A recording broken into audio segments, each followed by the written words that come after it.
ان کی زندگی نہایت گندی تھی، ان کے طریقے وحشیانہ تھے۔ زنا، جوا، شراب، چوری، راہزنی اور قتل و خون ریزی ان کی زندگی کے معمولات تھے۔ وہ ایک دوسرے کے سامنے بے تکلف برہنہ ہو جاتے تھے۔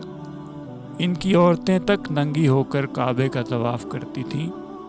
وہ اپنی لڑکیوں کو اپنے ہاتھ سے زندہ دفن کر دیتے تھے، محض اس جاہلانہ خیال کی بنا پر کہ کوئی ان کا داماد بنے۔ وہ اپنے باپوں کے مرنے کے بعد اپنی سوتیلی ماؤں سے نکاح کر لیتے تھے۔ انہیں کھانے اور لباس اور طہارت کے معمولی آداب تک معلوم نہ تھے۔ مذہب کے باب میں وہ ان تمام جہالتوں اور ضلالتوں کے حصہ دار تھے جن میں اس زمانے کی دنیا مبتلا تھی۔ بت پرستی، ارواح پرستی، کواکب پرستی، غرض ایک خدا کی پرستش کے سوا اس وقت دنیا میں جتنی پرستشیں کی جاتی تھیں وہ سب ان میں رائج تھیں۔ انبیاء قدیم اور ان کی تعلیمات کے متعلق کوئی صحیح علم ان کے پاس نہ تھا۔ وہ اتنا ضرور جانتے تھے کہ ابراہیم اور اسماعیل ان کے باپ ہیں، مگر یہ نہ جانتے تھے کہ ان دو باپ بیٹوں کا دین کیا تھا اور وہ کس کی عبادت کیا کرتے تھے۔ عاد و ثمود کے قصے بھی ان میں مشہور تھے، مگر ان کی جو روایتیں عرب کے مورخین نے نقل کی ہیں انہیں پڑھ لیجئے، کہیں آپ کو صالح اور ہود کی تعلیمات کا نشان نہ ملے گا۔ انہیں یہودیوں اور عیسائیوں کے واسطے سے انبیاء بنی اسرائیل کی کہانیاں بھی پہنچی تھیں، مگر وہ جیسی کچھ تھیں ان کا اندازہ کرنے کے لیے صرف ایک نظر ان اسرائیلی روایات پر ڈال لینا کافی ہے جو مفسرین اسلام نے نقل کی ہیں۔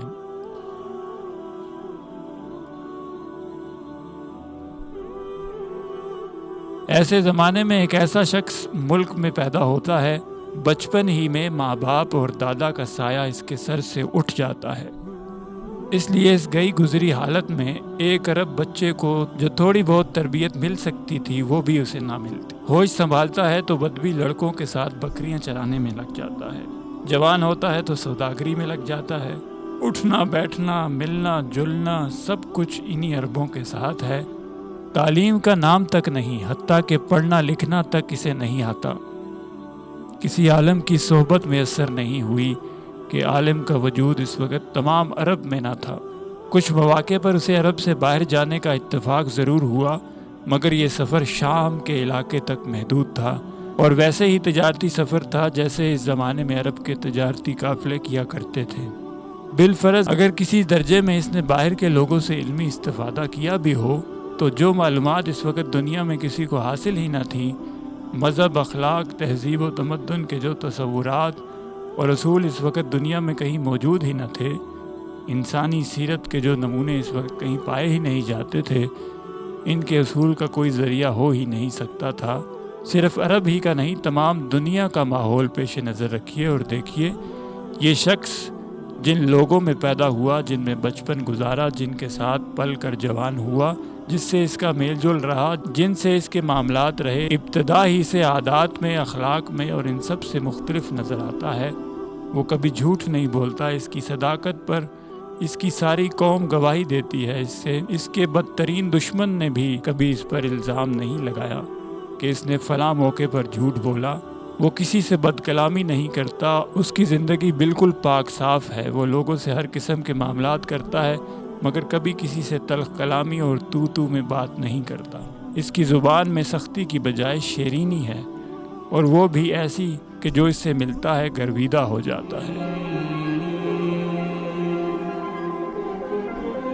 نکل کر ہراس سے سوئے قوم آیا، ایک نسخہ کیمیا بھی ساتھ لایا۔